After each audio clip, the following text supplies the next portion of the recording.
एक मिनट, ललन जी आपके अध्यक्ष हैं ना, कोई शक नहीं उसमें। ललन जी जब ये कहते हैं कि नीतीश कुमार जी के नेतृत्व में विपक्ष एकजुट होगा, 2024 में बीजेपी मुक्त भारत होगा और नीतीश जी के अंदर देश चलाने की दृष्टि है, इसका क्या मतलब है? इसमें कोई संदेह नहीं है। ऑफिशियली होगा ना, जब आपके अध्यक्ष जी मानते हैं तो फिर इसमें क्या दिक्कत है? नहीं दिक्कत क्या, आप खुल के कहिए ना, हम तैयार हैं, इसमें कोई प्रॉब्लम थोड़ी है। इसमें कोई संदेह और संशय का तो कोई गुंजाइश ही नहीं है। हाँ। कि आदरणीय Nitish Kumar ji one of the tallest leader हैं इंडिया में। हाँ। और उनकी जो छवि है वो बेदाग है, जिसपे कोई एक सिंगल दाग नहीं लगा हुआ है। तभी तो इतने लंबे वर्षों तक बिहार वासियों की लगातार सेवा कर रहे हैं, बिहारवासी लगातार अपना आशीर्वाद बनाए रखे हैं और निश्चित रूप से उनकी जो नेतृत्व की क्षमता है। आप ये भी कह रहे हैं कि बाकी जो विपक्ष के बड़े नेता हैं उनके कामकाज में कहीं ना कहीं दाग है। आप ये 3-4 बार कह चुके हैं अंडरलाइन करके। नहीं नीरज जी, वो आप कह रहे हैं। हम कहां कह रहे हैं? मैं आपको सुनाऊं दोबारा। आपने कहा कि नीतीश जी का करियर बिल्कुल बेदाग है। ये बात बिल्कुल सही है कि कोई ईडी, कोई सीबीआई, कोई केस नहीं। ये मैं नहीं कह रहा हूं, ये आपके नेता त्यागी जी भी कह रहे हैं। इसमें कोई गलत बात नहीं है, ये सही बात है। तो ये आप इनडायरेक्टली ये भी अंडरलाइन कर रहे हैं कि बाकी जो विपक्ष के बड़े बड़े नेता दावा ठोक रहे हैं वो कहीं ना कहीं नहीं। अच्छा, ये मैं मतलब ना निकालूं ये नीरज जी। पहली बात कि आपको जो एनालाइज करना है आप स्वतंत्र एनालाइज, बड़े पत्रकार एनालाइज मैं तो वही एनालाइज करूंगा जो आपके नेता ने बोला। मैं अपने मन से कुछ नहीं करूंगा। जिस पार्टी से मैं जुड़ा हूं, जिस सिद्धांत और नीति से जुड़ा हुआ हूं, मैं अपने पार्टी और अपने नेता के बारे में कर रहा हूं।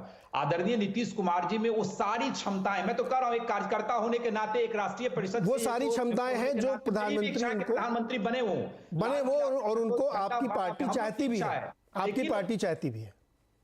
क्यों नहीं चाहेगी हमारी पार्टी? मैं कहां कह रहा हूं कि ना चाहे, मैं तो खुद कह रहा हूं। मैं तो आपसे पूछ रहा हूं खाली। मैं कब कह रहा हूं कि वो ना चाहे? आपका पूरा अधिकार है और डेमोक्रेसी में सबका अधिकार है कि वो चाहे, ठीक है ना, कोई दिक्कत नहीं इसमें। ज्योति सिंह जी, विपक्षी एकता की बातचीत बहुत समय से होती रहती, बीच बीच में होती रहती है। अभी तात्कालिक प्रसंग ये है कि 3 राज्यों के चुनाव हुए जिसमें कांग्रेस हिमाचल प्रदेश जीत गई, आम आदमी पार्टी एमसीडी जीत गई और बीजेपी गुजरात जीत गई। तो ये चर्चा अचानक से निकला, एक खुले अधिवेशन में ये बात कही गई है। मेरा सवाल बिल्कुल स्ट्रेट है, बिना घुमाव फिराव के।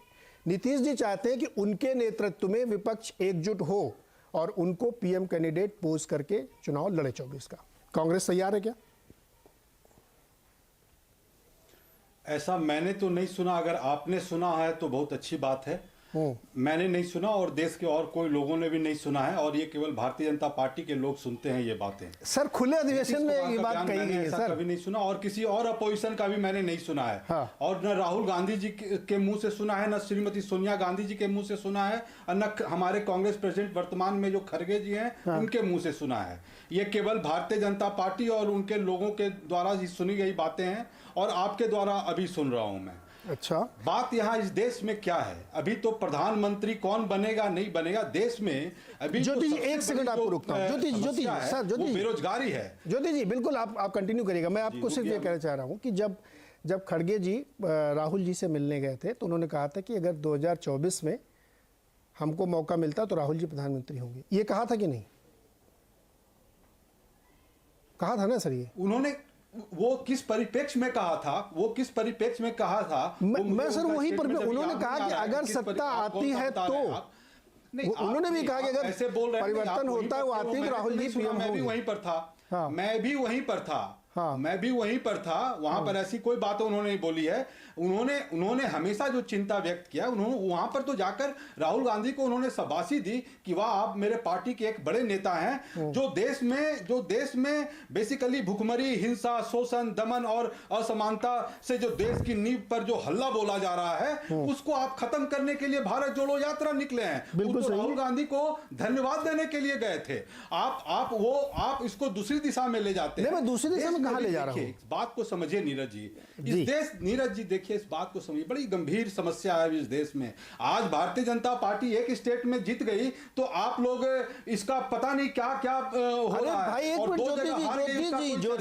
ज्योति कुमार भाई, अगर मैं गुजरात हार गया तो मुझे चिंतन करना चाहिए। ज्योति जी सुनिए ना सर। अरे सिंह साहब तो किसको चिंतन करना चाहिए? मैंने तो ये नाम भी नहीं लिया। प्रधानमंत्री नहीं ज्योति सिंह जी एक मिनट। ज्योति सिंह जी आप ऐसे ब्लेम करके नहीं जा सकते। आपने बोला, मैंने तो नाम भी नहीं लिया कि बीजेपी का कोई चेहरा है जीते, मैंने उसकी बात ही नहीं की। बात तो नीतीश जी ने की, उनके अधिवेशन में हुई, वहां से ये बात निकली है। बीजेपी कहां से आ गई बीच में? मैंने आपको कहा नहीं बुलाया बीजेपी। नीतीश कुमार जी अपने अधिवेशन में, हाँ। नीतीश कुमार जी अपने अधिवेशन में उन्होंने बोला हाँ। कि भारतीय जनता पार्टी ऐसे नकारे पार्टी को हाँ। हराने के लिए विपक्ष को एक होना पड़ेगा। हाँ। उन्होंने बोला कि अगर हम सब विपक्ष एक हो जाएंगे और अगर हम लोग एक तरह की बात करेंगे तो हम भारतीय जनता पार्टी के इस कुशासन को हम हरा पाएंगे। उन्होंने इस तरह की बात की। उन्होंने जो थर्ड फ्रंट की बात की, उन्होंने बोला जब हम सब एक हो जाएंगे तो फिर भाई मिनी फ्रंट हो जाएगा। उसी समय अरे सिंह साहब, आप उन्होंने केवल एक चूज मत करिए। है, वो नहीं, ज्योति जी नहीं किया है। उन्होंने प्रधानमंत्री बनने की